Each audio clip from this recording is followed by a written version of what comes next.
그다음 어떤 게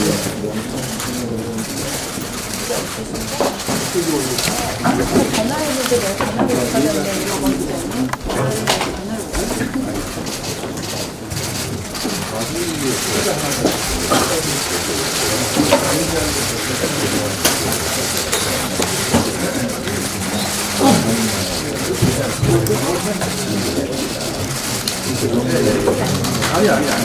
아니.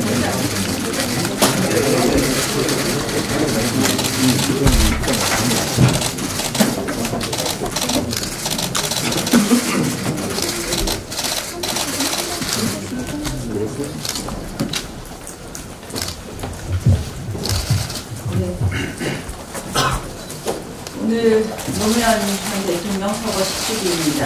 한미 FTA 추진, 그리고 제주 해군기지 건설, 이라크 파병 등 본인의 신념과 현실의 충돌 앞에서 용감한 결단을 내렸던 노무현 전 대통령의 본성이 유독 떠오르는 요즘입니다. 노무현 대통령을 정신적으로 계승했다는 문재인 정부는 오늘 하루만큼은 참여정부의 정책적 유연성을 생각해 보시길 바랍니다. 오늘 약간 현안 한 개 더 말씀드리겠습니다. 문재인 정부의 친노조 본성이 발동하고 있습니다. 경제에 미칠 심각한 악영향과 부작용 우려에도 불구하고 ILO 협약 국회 비준안을 제출하겠다고 합니다.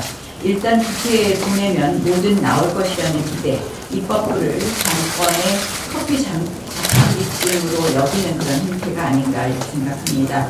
현 정부가 비준을 추진하겠다는 협약은 결사의 자유와 관련된 제80조와 98호 강제노동 문제를 담은 제29호 등 3개 협약입니다. 사실상 이것이 강성노조를 풀어줄 수 있고 또 전교조 합법화 플랜의 일종이라고 봅니다.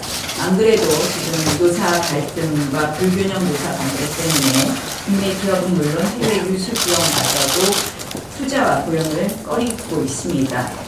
이와 관련해서 여러 가지 보완책 만들기 없이 한마디로 일단 노조 편들기만 하겠다는 것으로 보입니다. 이 강성 귀족 노조의 경제 발목 잡기를 극복하기도 힘든 상황에 결국 노조의 반대 권한을 강화시킨 것 아닌가 이런 생각을 합니다. 이 노동계의 책임을 강조했던 문재인 대통령이 결국 노조의 눈치를 보는 것으로 보입니다. 이 부분에 대해서 여러 가지 파장에 대해서 수많은 기업가 전문가들이 여러 가지 지적을 해왔습니다. 이 부분에 대해서는 그동안 사회적 대타협도 이루어지지 않고 있습니다. 그래서 사실은 국회에서 의견 수렴과 조정을 해야 됩니다. 선 기준 후 입법이 아니라 선 입법 후 비준을 해야 되는 것입니다. 법 개정을 통해 이해관계를 원만하게 조정한 뒤에 비로소 기준을 처리하는 것이 이치에 맞습니다. 어제 제가 말씀드렸습니다. 소득주도 성장이 아니라 시장주도 성장이 되어야 합니다. 그렇게 하기 위해서는 경제 친화적 정책, 그리고 경제 친화적 기업 정책, 노동운동 정책을 해야 된다는 말씀을 드렸습니다. 이제 ILO 기준을 무조건 반영하려 하지 말고 국회에서 충분한 논의가 필요하다는 것을 인식하고 다시 한번 결정을 제고해 줄 것을 요청합니다. 휴대폰 감찰에 대해서 좀 말씀드리겠습니다. 밖으로는 구걸하러 다니고 안으로는 기만하고 탄압하는 문재인 정권, 한마디로 억양부강의 정권이다 이렇게 말씀드리겠습니다. 한번 만나달라, 북한에게도 만나달라, 트럼프 대통령에게도 한 번만 와달라, 정말 구걸 남북 정상회담에 이어서 구걸 방안 아니었나 하는 모습입니다. 그런데 이러한 트럼프 대통령 당일 일정에 어쨌든 띄워넣기 하다가 여러 가지 한미 동맹의 문제를 한미 동맹이 파탄난 것을 포장하기 위해서 이 노력을 한 것 같습니다. 그래서 트럼프 대통령과 어떻게든지 한번 악수 한 장 사진 보여주려고 했던 것 아닌가 이런 생각을 합니다. 그런데 이 트럼프 대통령과의 이 한미 정상간에 어떠한 내용이 오고 가느냐, 저는 국민의 알 권리 부분이 있지 않나 이런 생각을 합니다. 우리가 밝혀낸 내용들 보면 결국 그리고 폭로된 내용들을 보면 이 정권의 굴욕 외교와 국민 선동의 실체를 일깨워준 공익제보 성격의 극이 강하지 않나 이렇게 봅니다. 고민정 청와대 대변인이 말씀한 걸 기억하실 겁니다. 뭐라고 했습니까? 사실과 다르다, 무책임하다, 근거가 없는 주장이다 이렇게 이야기했습니다. 그런데 그것이 바로 국민 기망이었다는 것이 보여지는 것입니다. 그리고 나서 어디서 새 나갔는지 색출하겠다고 합니다. 책임은 공무원에 뒤집어 씌우고 지금 국민을 속인 부분에 대해서는 유야무야 넘어가고 있습니다. 행정감찰, 이미 제출을 가장한 사실상 공무원의 탄압도 지금 심각한 문제입니다. 이것은 공무원에 대한 기본권 침해이자 인권 유린입니다. 미국에서는 이미 휴대폰은 개인 블랙박스다 이렇게 간주해서 휴대폰 조사 절차의 엄격성을 매우 강조하고 있습니다. 기관의 휴대폰 조사 과정에서 빚어낼 수 있는 광범위한 사생활 침해 우리가 또 같이 봐야 합니다. 지난 그래서 오늘 이제 그와 관련해서 의원님들께서 많이 말씀을 하실 텐데요. 이 당사자의 동의를 받은 이미 제출은 의미 없는 형식 절차에 불과합니다. 사실상 강요된 동의에 의한 강제 제출일 뿐입니다. 헌법에 명시한 영장주의를 무력화하는 불법 감찰이자 직권 남용에 해당합니다. 그래서 우리가 이번 건 말고 지난번에 보면은 이 휴대폰 사찰을 한 결과를 받고 일부 외교관을 사생활 문제로 징계하고 처벌한 게 있습니다. 네, 아니 일단 다시 말씀하세요. 그래서 이거는 저는 독수독가 원칙에 완전히 위배되는 탄압이다 이렇게 보고 있습니다. 그래서 이와 관련된 오늘 의원님들께서 여러 가지 개정이라든지 법 개정이라든지 이런 부분 말씀해 주실 겁니다.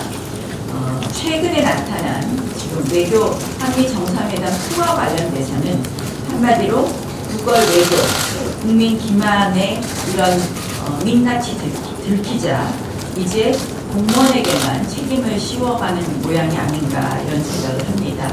저희는 지금 이 반복되는 공무원의 휴대폰 사찰 그로 인해서 사실상 공무원의 기본권이 침해되고 사실상 공무원을 억압하는 이러한 이 정권의 실체에 대해서 문제점을 지적하고 거기에 대한 개선 방안을 마련해 나가도록 하겠다는 말씀을 드리겠습니다. 마지막으로 이 버닝썬 사건하고 손석희 수사 사건 좀 말씀드리겠습니다. 수사는 의혹을 풀기 위해서 하는 것입니다. 국민이 그 결과에 공감해야지 바로 법질서가 바로 설 수 있다고 생각을 합니다. 그런데 이 문재인 정부의 최근 여러 수사를 보면 정권하고 친한 경우에는 면죄부를 주고 정권하고 좀 안 친한 경우에는 의혹을 확대하는 것 아닌가 이런 생각을 하게 됩니다. 그 대표적인 것이 버닝썬 사건하고 손석희 JTBC 대표 경찰 수사 결과 아닌가 이렇게 생각을 합니다. 버닝썬 사건을 보면 내용을 보면 결국 경찰청장으로 지목되는 윤충경이 등장해서 이 모든 사건이 그냥 수사가 유야무야 되는 것 아닌가, 맥없이 멈춘 것 아닌가 이런 생각이 듭니다.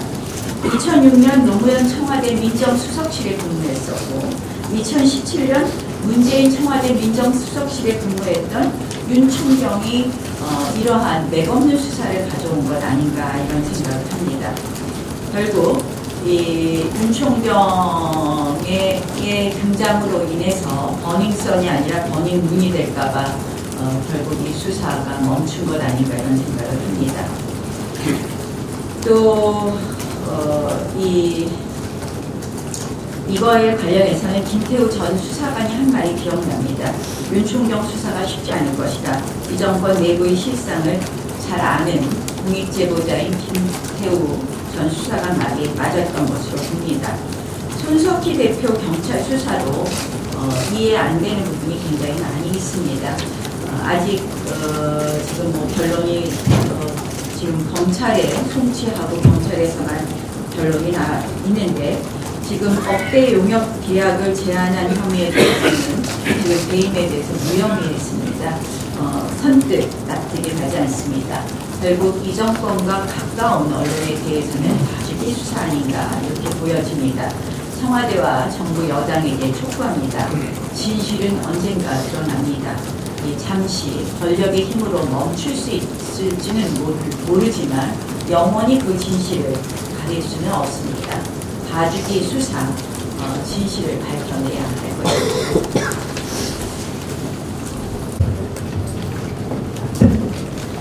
지난 1월 7일 저희들은 청와대 특감반이 외교부 공무원 10여 명의 핸드폰 들기에 대해서 직권남용 권리행사 방해 혐의로 수사 의뢰를 하였습니다. 그 대상은 김종석 전 실장, 조국민 수석, 박영철 비서관, 강경화 장관 등입니다. 이러한 사건이 검찰에서 수사 중임에도 불구하고 언론 보도에 따르면 또다시 최근에 외교부 공무원들의 휴대폰 틀기를 자행을 했다고 합니다. 조국 민정수석 말대로 검찰이 통제가 되기 때문에 검찰 수사 중인 사건은 이제 끝도 나지 않는 것입니다. 저희들은 이번 외교부 공무원들에 대한 휴대폰 틀기에 대해서 사실관계를 좀 더 확인 후에 고발 또는 수사 의뢰를 검토할 예정입니다.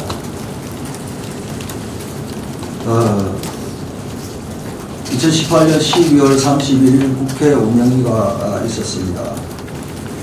그 당시 조국 민정수석은 우윤건 전 러시아 대사 첩보 관련 동향보고와 관련해서 조국 민정수석은 동향보고서 보고받은 후에 사무에 보고하지 않았다고 하였습니다. 그런데 지난 4월 25일 수원지검에서 김태우 전 수사관을 공무상 비밀 누설로 기소하는 공소장에 보면 우윤건 금품 수수 관련 동향 첩보 보고서가 이인걸 전 특감반장에게 보고되고 박영철 반부패 비서관에게 또 보고되고 반부패 비서관은 조국 민정수석에 보고하였고 조국 민정수석은 김종석 전 비서실장에게 보고하였다라고 공소장에 적시가 되어 있습니다. 그렇다면 2018년 12월 31일 국회 운영위원회에서는 조국 민정수석은 거짓말을 한 것이라고 확인이 됩니다. 또 임종석 전 실장은 내부의 인사검증 절차가 완료된 뒤에 그 첩보가 접수된 것으로 들었다라고 되어 있습니다. 김태우 전 수사관의 공소장에 보면 임종석 전 실장도 거짓말을 한 것이 됩니다. 저희들이 고발한 이 직무유기 사건에 있어서 핵심은 권력의 핵심입니다. 임종석 실장과 조국 민정수석의 직무유기와 관련해서는 반드시 이 두 사람에 대한 수사가 진행이 되었어야 함에도 불구하고 검찰은 자신들이 스스로가 조국과 임종석을 소환조사조차도 하지 않았다는 문제를 노정하고 있습니다. 검찰 수사 결과의 문제점은 또 있습니다. 김태우 전 수사관에 대한 공무상 비밀 누설은 수원지검에서 기소가 되었죠. 그런데 감찰 자료이므로 직무상 비밀이다 라는 이유로 김태우 전 수사관은 기소를 했습니다. KTNG 관련 동향보고서 등이죠. 이 사안과 관련해서 똑같이 연루가 되었던 신재민 전 사무관에 대해서는 불기소 처분합니다. 불기소 처분하는 핵심적인 이유는 KTNG 관련 동아일보 등 이러한 내용들은 국가기능에 대한 위협이 발생했다고 보기 어렵다는 점을 들어서 불기소를 했습니다. 신재민 사무관에 대한 불기소는 이 똑같은 사안에 대해서는 국가기능에 대한 위협이 발생했다고 보기 어렵고, 김태우 전 수사관에 대해서는 그러면 이러한 내용들이 국가기능에 대한 위협이 발생했다고 보는 것입니다. 따라서 저희들은 검찰의 이러한 상반된 모순된 결정들에 대해서 항고든 구속 조치를 취하겠다는 말씀을 드립니다.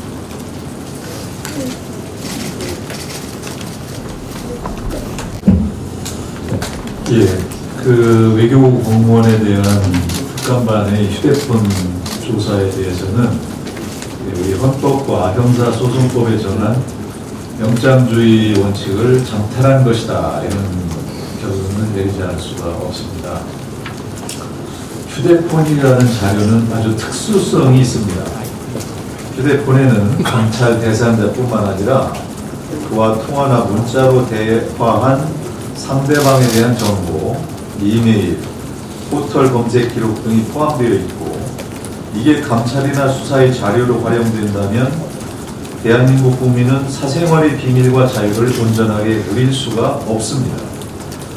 만약에 청와대의 휴대폰 이미 제출이 합법이라면 이제는 감사원뿐만 아니라 감찰권을 가진 모든 기관이 공무원 개인 소유의 휴대전화뿐만 아니라 컴퓨터, 금융자료까지 무제한으로 임의 제출받을 수 있게 됩니다.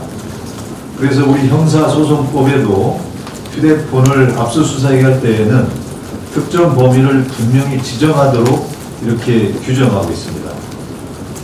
청와대가 이번에 행정조사기본법에 의해서 이렇게 했다고 하지만 앞으로 이런 것들이 영장주의 원칙을 장탈하지 않을 수 있도록 하여야 되고, 이렇게 해서 빅브러더화하고 있는 청와대의 권력을 국회가 적극적으로 제한하는 데 나서야 된다, 이렇게 생각을 합니다. 오늘 아침에 그 화웨이에 대해서 미국 정부가 한국에 대해서 사용 자제를 요구하고 있다는 보도가 있었습니다. 저는 몇 달 전부터 이 부분에 대해서 우리 정부가 입장을 세워야 된다, 이렇게 촉구를 한 바가 있습니다. 화웨이는 보안상의 우려를 완전히 씻어내지 못하고 있기 때문에 미국이 민감한 정보를 공유하는 국가에 대해서는 화웨이 사용을 제한하도록 요구하고 있는 것입니다. 우리 정부는 적어도 정부나 공공기관이 구축하는 통신망의 구축에 있어서는 화웨이 제품 사용에 주의를 해야 된다, 이렇게 얘기하고 싶고, 우리가 민간 사용에 대해서 왈가왈부하기는 어렵지만 그래도 공공의 성격을 띠는 통신망에 대해서는 주의를 하도록 정부가 입장과 기준을 정해야 되고, 이런 것은 특히 국가 안보와 관련해서 미국과 긴밀한 협력을 할 수밖에 없는 한국의 입장에서는 불가피한 선택이다, 이렇게 말씀드리고 싶습니다. 이상입니다.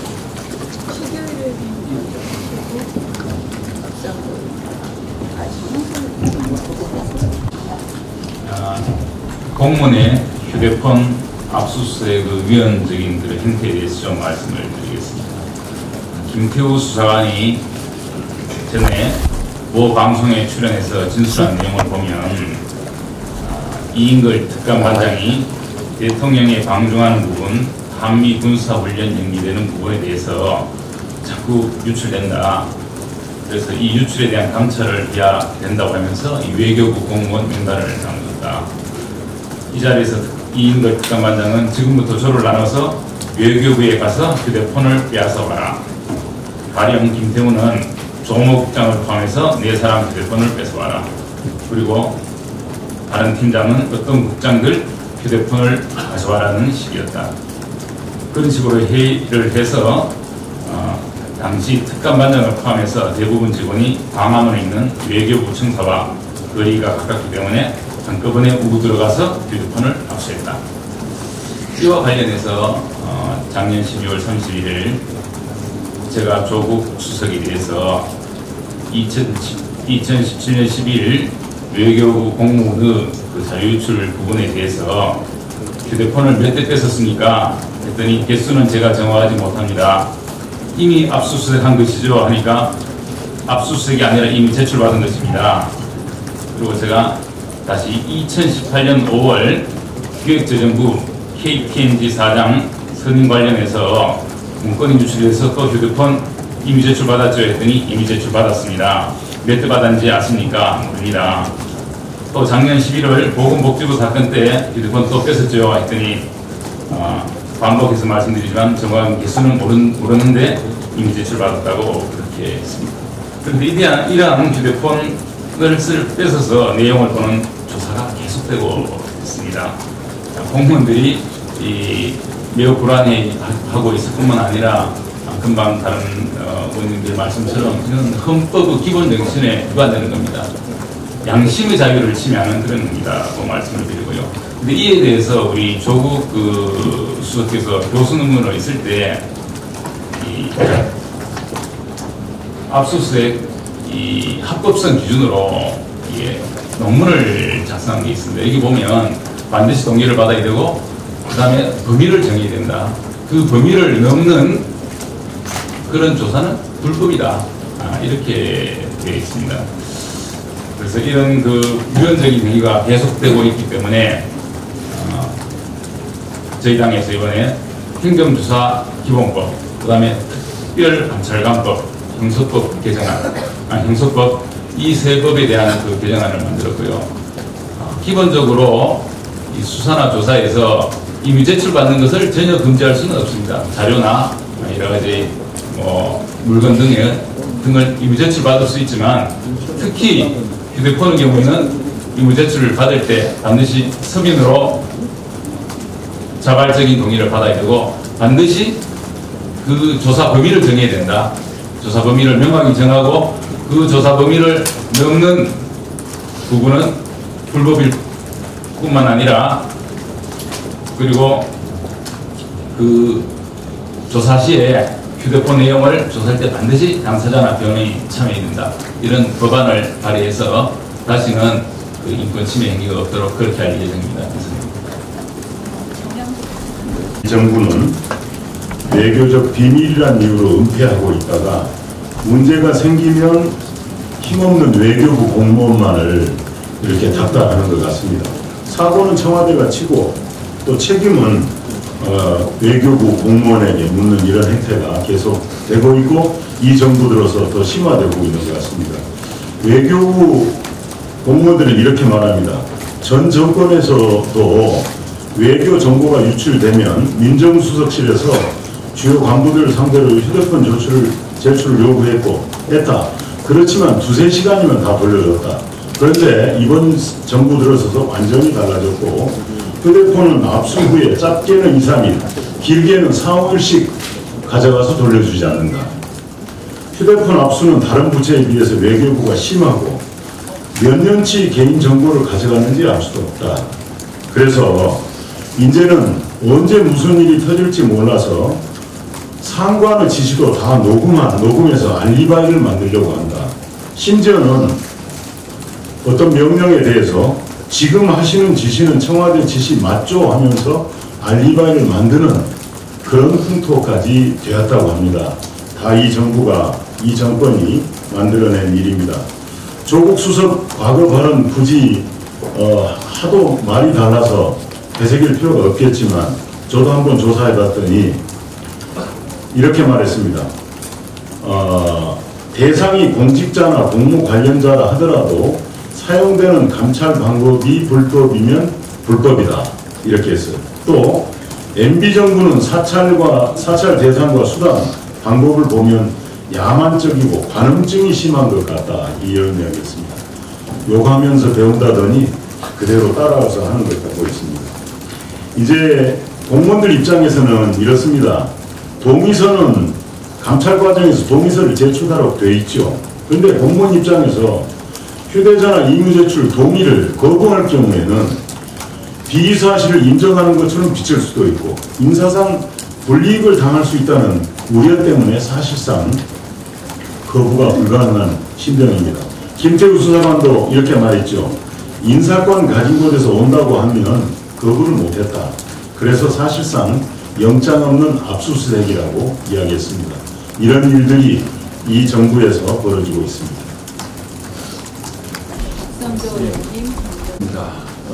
지금까지 여러 가지 말씀을 하셨습니다만 청와대에서 공무원 핸드폰을 압수해서 포렌식하게 왜 그 법에 저촉되는지 구체적인 사례로 말씀드리겠습니다. 제일 먼저 외교부 미중일 라인 10여 명 한미군사훈련 연기 유출 관련해서 포렌식했습니다. 여기서 그 외교관 두 명이 여직원과의 사생활 문제가 연루돼서 인사조치됐습니다. 이게 개인 핸드폰에 들어가 있는 개인 사생활이 이렇게 노출돼서 인사조치되는 게 이게 적법한 나라겠습니까? 두 번째, 과기부 육급 공무원에 대해서도 핸드폰 포렌식했습니다. 이건 고위공무원이 아닙니다. 육급 공무원은 규정을 벗어난 불법 감찰에 해당합니다. 교육부 4급 서기관에 대해서도 이인걸 특감반장이 교육부에 포렌식 결과를 통보했다고 합니다. 이 내용 역시 별건 감찰이었습니다. 수원대 사학 비리와 관련된 데서 핸드폰을 제공받아서 포렌식했는데 실제로 교육부에 통보한 내용은 다른 비리를 통보를 했습니다. 이 내용이 대전지검에서 조사받고 무혐의 처리된 걸로 알고 있습니다. 기재부 직원 KT&G 사장 교체 유출 관련해서 포렌식했습니다만 이 역시 불법적인 겁니다. 대경 간부 3명이 세월호 포상 관련해서 핸드폰을 포렌식했다고 합니다. 부처 민정비서관실은 세월호 사고 관련 부처 사무 문제에 관여할 수 없습니다. 그런데 배보는 민정비서관실에서 부적절하게 포렌식을 강제적으로 했습니다. 복지부 국과장에 대해서는 임종석 비서실장이 지난번 운영위 때 본인이 지시했다고 그렇게 합니다. 지시했다고 했습니다. 과장은 특감반의 감찰 대상이 아닌데도 감찰을 했습니다. 대통령 경호처 직원들에 대해서 경호 업무와 관계없는 갑질은폐 의혹과 관련해서 한 달간 색출 작업을 진행하고 이것도 전부 불법 핸드폰 압수수색 사례라고 하겠습니다. 이런 것들이 임의로 자행되는 세상이 적법한 세상이겠습니까? 이 불법 감찰이고 하면 안 되는 일입니다. 여러분 기자님들 핸드폰 청와대에서 갑자기 가져가서 과거 옛날 일 끄집어내서 회사에다 알려준다고 생각하시면 여러분들 동의하시겠습니까? 이런 일들은 우리나라에서 민주주의 국가에서 있어서 안 되는 일이라고 생각합니다. 반드시 좀 이번에 저희들이 수사관에 대해서 고발해서 이 부분에 대한 단죄를 했으면 좋겠다고 생각합니다. 이상입니다. 휴대폰도 모바일 기기에 대한 수사 및 행정조사 감찰을 이야기합니다. 관행을 되돌아보자면 영장주의 예외가 너무 쉽게 인정되고 있습니다. 수사의 경우에는 특정 장소에 위치되는 정보 저장 장치와 달리 휴대폰은 사람의 몸에 지니고 있다는 특성 때문에 형사법 218조 임의제출물의 압수 또는 형사법 216조 체포 현장에서의 압수수색 등 영장주의 예외가 너무 쉽게 적용되고 있습니다. 행정조사의 경우에는 애초 영장주의가 적용되지 않는다는 대법원 판례 및 다수사에 따라 휴대폰 포렌식 조사가 무차별적으로 자행되고 있습니다. 청와대가 사법부로부터 영장을 발부받지 않고 감찰 대상 공무원들의 휴대폰에 디지털 포렌식 기술을 불법적으로 이용했음에도 불구하고 조국 민정수석 등은 감찰 대상 공무원이 휴대폰 제출에 동의했기 때문에 임의 제출물에 해당하고 문제가 없다고 항변해 오고 있습니다. 2018년 12월 31일 운영위원회 전체 회의에서 조국 수석은 다음과 같이 발언을 했습니다. 저희가 감찰 과정에서 포렌식을 할 때 감찰 대상자로부터 개인정보 제공 동의서, 그 다음에 정보 저장 매체 임의 제출 동의서를 다 자필로 접기하고 모든 상세한 내용에 대한 동의를 받습니다. 이 자체는 그 대상자들에게 물어보시면 다 확인할 수 있을 것이고요. 저희 모두 기록을 다 가지고 있습니다. 라고 발언을 합니다. 나아가 조국 수석은 영장주의를 장탈하는 결권조사까지 합리화했습니다. 역시 같은 날 있었던 운영위원회 전체회의에서의 발언 내용입니다. 별건 감찰한 것이 아닙니다. 유목은 지금 조목은 또는 허목은 간에 원래 비위 첩보가 문제된 사안으로 감찰에 들어갔습니다. 그런데 다른 사생활이 나왔습니다. 그래서 그 건으로 세 사람 모두에 대해서 징계 요청을 하지 않았습니다. 하지 않았지만 아시다시피 고위공무원 같은 경우 공무원법에 따라서 품위 유지 의무가 있습니다. 그래서 그 사실을 안 이상 외교부 또는 금융위 등에 알려드려야 되는 거지요. 알려드려서 징계가 없이 각종 조치가 내려졌습니다. 라고 발언을 합니다. 그러나 조국 수석은 2003년 논문에서 별건 압수수색도 영장의 특정성 요건에 명백히 반하는 것으로 영장주의를 잠탈하는 위법이다 라고 적시를 했습니다. 그리고 2012년 3월 30일에는 본인의 트위터에서 정당한 직무감찰과 불법 사찰의 차이를 설명을 하면서 감찰 방법이 불법이면 불법 사찰에 해당한다고 주장한 바 있습니다. 조국 수석의 트위터 내용입니다. 정당한 직무감찰과 불법 사찰의 차이가 뭐냐고? 첫째, 공직과 공무와 관련이 없는 민간인을 대상으로 삼는 것은 불법이다. 대표적인 것이 김종희 KB 한마음 대표, 박용현 한겨레 20일 편집장에 대한 사찰. 둘째, 대상이 공직자나 공무 관련자라고 하더라도 사용되는 감찰 방법이 불법이면 불법이다. 예컨대 영장 없는 도청, 이메일 수색, 편지 개봉, 예건 계좌 뒤지기 등등. 실제 미국에서는 한 개인의 블랙박스라는 특성에 착안하여 휴대폰에 대한 절차적 보장을 강화하고 있습니다. 범죄 혐의와 관련 없는 다양한 개인정보가 무수히 저장되어 있기 때문에 휴대폰에 저장된 비탈 정보에 대한 기관의 검색에 의하여 발생할 수 있는 사생활 침해 위험이 상당합니다. 릴리대 캘리포니아 사건에서 이 연방대법원은 만장일치의 결정으로 체포에 수반한 영장 없는 수색으로 압수된 피체포자의 휴대폰 속 디지털 정보를 경찰이 마음대로 수색할 수 없다고 판단하였습니다. 체포에 수반한 영장 없는 수색으로 압수한 휴대폰에 저장된 정보의 수색을 하기 전에 일반적으로 경찰이 사전에 영장을 발부받아야 함을 명확히 한 것입니다. 조국 수석의 위와 같은 트윗 내용과 같이 그리고 미국 판례에 비추어 보았을 때 중립적인 사법부의 영장 발부 없이 피감찰 공무원의 휴대폰에 대한 디지털 포렌식 작업 자행은 불법 감찰 방법에 해당하고 헌법에 명시한 영장주의 대원칙을 무력화시키고 있는 것입니다. 압수수색과 동일한 효과를 가지고 있음에도 불구하고 영장을 요하지 않는 행정기관의 사업장 출입권, 계좌 조작권 등은 사실상 영장주의를 횡행화시킬 수 있는 뒷문, 백도어가 아닌지 의심스럽습니다. 마침 우리 최규 의원님께서 해당 법률안에 대한 개정 법률안을 제출할 예정입니다. 문재인 정권의 휴대폰 사찰을 통한 공포 정치와 영혼 탈곡 행위를 반드시 제어할 필요가 있습니다. 이상입니다. 사건에 대해서 말씀드리겠습니다. 다 아시다시피 원인선 사건은 경찰과의 밀착 의혹이 출발점이었습니다. 거기서 소위 경찰총장으로 언급된 윤국은 총경이 버닝썬의 뒷배로 지목이 되었습니다. 그런데 연예인의 성범죄 그리고 마약 사건으로 국민의 눈과 귀가 쏠린 사이에 경찰은 국민의 상식에도 맞지 않고 법률적으로도 이해하기 힘든 수사 결과를 내놓고 있습니다.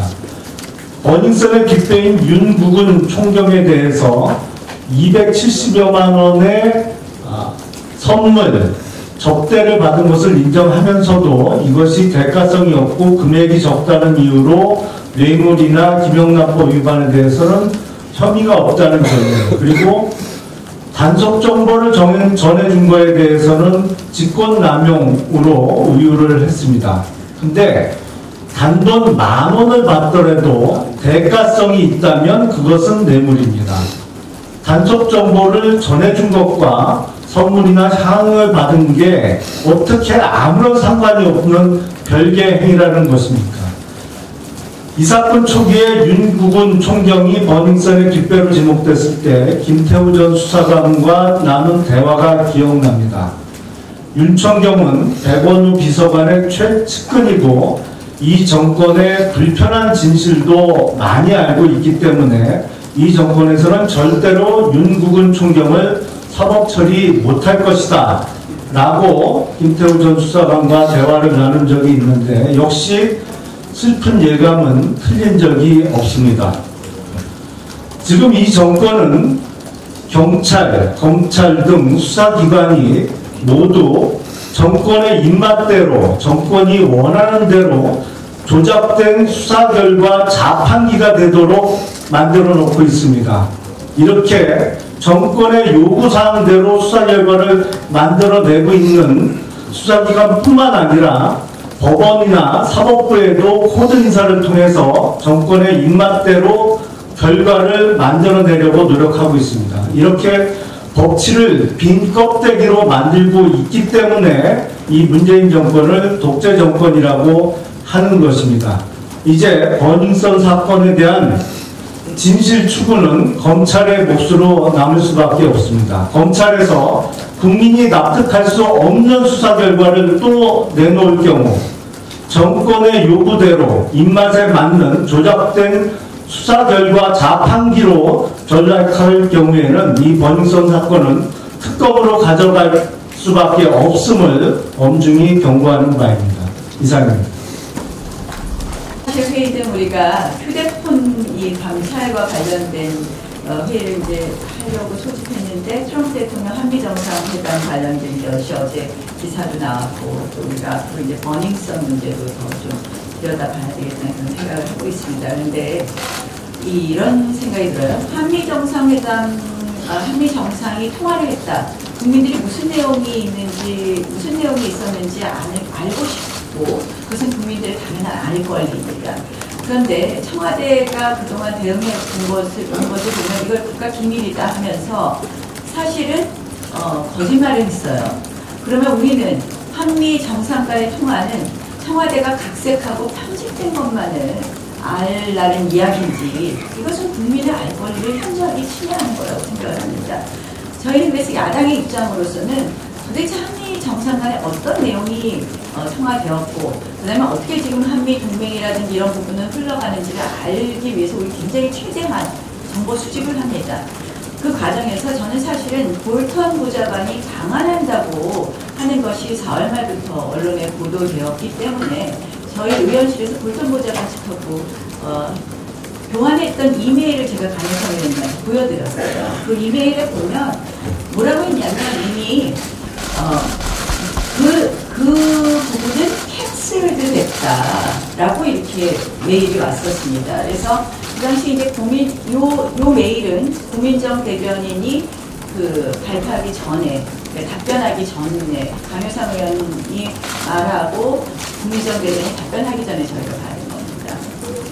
그러니까 결국은 볼턴 보좌관 방안이 취소된 것은 왜일까라는 것을 우리는 정보를 다시 수집해서 정리할 수밖에 없습니다. 그래서 이런 과정에서 제가 강효상 의원한테 이 부분도 보여줬었다는 이야기를 드리고 있습니다. 결국 캔슬도 됐는데 이게 어느 정도 진행되었다 캔슬도 됐는지 잘 모르겠는데 청와대의 해명과는 정확하게 맞지 않는 부분이 있는 것 같은 그런 부분이 있었습니다. 결국 고민정 대변인은 마치 이 어떤 뭐라고 했죠? 그때 훈련이 있어서 오지 않는 것으로 했다는데 이 뉘앙스는 분명히 방한하기로 했는데 우리 정부가 이걸 취소시킨 것 같은 그런 뉘앙스였습니다. 그래서 우리는 정보를 종합할 수밖에 없습니다. 네, 강효상 의원입니다. 외교부의 외교부에 대한 청와대 감찰에 관한 문제를 먼저 말씀드리기 전에 지금 어제 나 대표께서 말씀하셨죠. 그 트럼프 대통령이 최근 언론을 통해서 하노이 회담에서 5개 핵시설을 폐쇄하라고 했는데 김정은이 1개 내지 2개만 응하겠다. 그래서 결력이 됐다. 그런 발언을 했는데요. 어제 나 대표께서 이 5개에 대해서 우리 정부는 알고 있는지 또 제대로 대처를 하고 있는지 알고 있다면 밝혀라 국민들에게 이런 얘기를 했습니다. 지금까지 우리 정부는 이게 5개인지 3개인지 몇 개인지 지금까지 전혀 국민들에게 알리질 않고 있습니다. 제가 워싱턴 소식통으로부터 파악한 바로는 이 5개는 영변에 2개가 있습니다. 영변에 이 북핵 협상을 깊숙이 내용을 알고 있는 소식통으로부터 그런 얘기인데 영변에 2개가 있습니다. 플루토늄이 있고 우라늄 사이트가 있습니다. 그래서 아마 김정은이 1~2개라는 것은 아마 영변에 있는 2개를 갖고 트럼프 대통령이 얘기한 것 같고요. 강선이 있습니다. 강선. 지금 한 언론에서 그때 크게 보도가 됐습니다만 우리 정부가 확인을 안 해주고 있는데 제가 분명히 그 워싱턴 소식통으로부터 확인하기로는 평양 서쪽에 약 16km 있는 강선이 핵시설이다. 그리고 이 나머지 2개는 제가 추후에 또 말씀을 드리도록 하겠습니다. 자, 청와대가 이 외교부 직원들을 대상으로 감찰 조사를 벌였는데요. 이 본 의원이 밝힌 한미 정상 간 통화 내용을 유출한 제보자를 찾아내겠다며 외교부 직원들의 휴대폰 통화 기록을 또 뒤졌습니다. 어제 일부 언론에서 유출자의 신원을 파악했다 이렇게 보도가 됐습니다. 이 트럼프 대통령은 일본에 상반기에 2번을 방문할 예정입니다. 제가 이미 지난 3월에 국회 대정부 질문을 통해서 외교안보 분야 대정부 질문을 통해서 공개한 것인데 이것도 처음 우리 정부는 모르는 기색이었습니다. 이 일왕의 즉위식 이후에 축하 행사, 그 다음에 G20 오사카에 2번 오고 있다고 제가 말씀을 드렸고 분명히 우리 한국에서는 그때까지 알려지지 않았습니다. 그리고 이것이 다 결국 실현이 됐습니다. 그런데 일본에 2번 오는데 최대 우방국 중에 하나인 또 이 북핵 위기 가운데서 한국에 들르지 않는다는 것은 정말 이것은 한미동맹 또 우리나라 정부의 외교로서는 있을 수 없는 일입니다. 그래서 제가 이것을 정부가 알아야 되고 이 미국과 일본의 움직임을 소상히 알고 대처를 해야 되고 그때 이낙연 총리는 트럼프 대통령이 상반기 방한 계획이 있냐 하니까 없는 것으로 알고 있다 이렇게 답을 했습니다. 이래서는 안 되는 거죠. 그래서 제가 촉구를 한 것입니다. 그래서 모두 외교력을 동원해서 일본까지 온 우리 트럼프 대통령을 방한할 수 있도록 최대한 외교 노력을 다해달라는 것이 저의 대정부 질문의 요지였습니다. 이렇듯 이런 북핵 위기 가운데 미국 대통령의 방한 문제는 국민적 관심사이고 야당 의원의 모든 정보를 숨기고 있는 이 정부를 견제하기 위한 야당 의원의 의정 활동의 주요 사안이다라는 말씀을 분명히 드립니다. 지금 저는 우리 자유한국당에는 우리 나경원 대표, 외교위원장을 지낸 나경원 대표뿐만 아니라 우리 백승주 의원이나 많은 이 외교 안보 통들이 있습니다. 이로부터 저희 당은 많은 정보를 공유를 하고 있습니다. 저는 개인적으로 워싱턴 특파원 시절부터 한국과 미국에 많은 소식통과 교류를 하고 접촉을 하고 있습니다. 기자가 취재원을 밝힐 수 없듯이 그 제보자가 한국인이든 미국인이든 제가 그 제보자의 신원을 결코 밝힐 수 없음은 너무나 상식적인 일입니다. 그런데도 불구하고 헌법기관인 국회의원이 국민의 알 권리 차원에서 밝힌 내용을 가지고 담당 외교공무원의 핸드폰을 압수해서 조사한다는 것은 소위 촛불 정부, 21세기 민주정부 대명천지에 가당키나 하는 것인지 정말 묻지 않을 수 없습니다. 이 불법성은 법률 전문 의원님들이 이미 밝힌 바가 있습니다. 청와대는 법무위원회 기자회견에 대해서 대통령의 입인 대변인을 통해서 법무위원을 무책임한 거짓말장이로 몰았습니다. 사실 무근이라며 책임져야 할 것이라며 야당 의원을 사실상 겁박했습니다. 그런데 사실 무근이라 발표해놓고 지금 기밀 누설 운운하고 있으니 참 어이가 없습니다. 명백히 청와대가 국민들을 속이려고 거짓 브리핑을 했다는 것을 스스로 자인하고 있는 것입니다. 저와 국민들에게 그리고 본위원에게 분명히 청와대는 사과부터 해야 할 것입니다. 청와대 공무원 감찰은 그렇지 않아도 지금 흔들리고 있는 공직사회에 대해서 겁박을 하고 공무원과 야당의 입에 재갈을 물리려고 하는 것입니다. 국회의원의 이런 또 정부의 무능 외교를 비판해온 본위원에 대한 보복에 불과합니다. 국회의원의 의정활동을 방해하는 것은 있을 수 없는 일로 단호히 대처하겠다는 말씀을 드립니다. 그리고 참고로 2009년 7월에 천성관 검찰총장 내정자 인사청문회에서 관세청 직원 3명이 내부 정보 유출 혐의로 처벌된 사례가 있는데요. 그 당시에 노영민 민주당 대변인 현 청와대 비서실장입니다.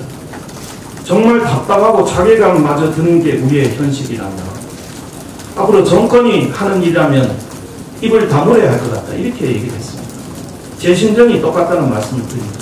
이상입니다. 중앙지검장 때 있었던 일을 하나 소개를 드리겠습니다. 2012년으로 기억되는데 저희들이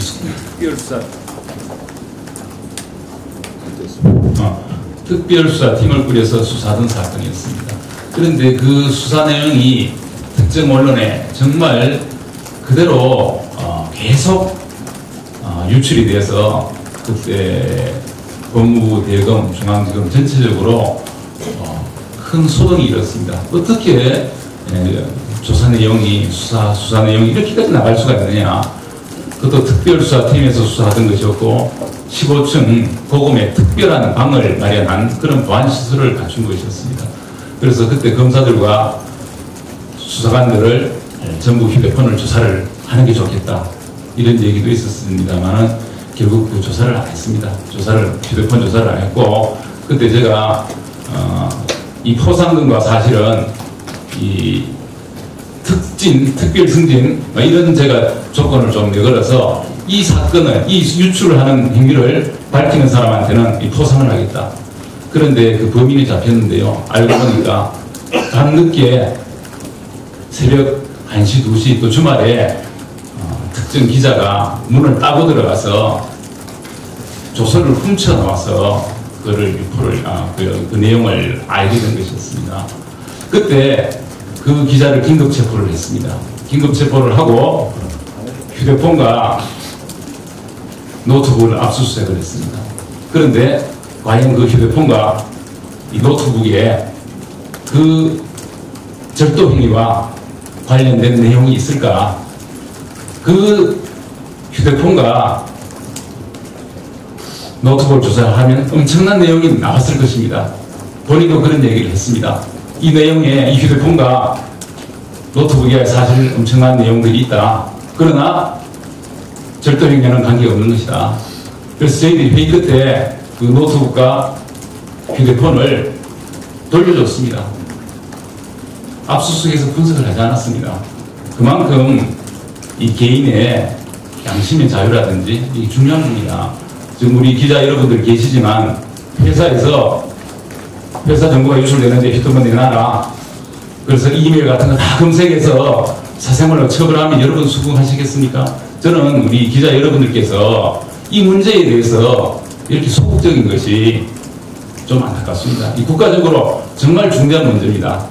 여기에 대해서 좀 더 관심을 가져주시기를 부탁을 드립니다. 비공개로 하겠습니다. 네, 비공개로.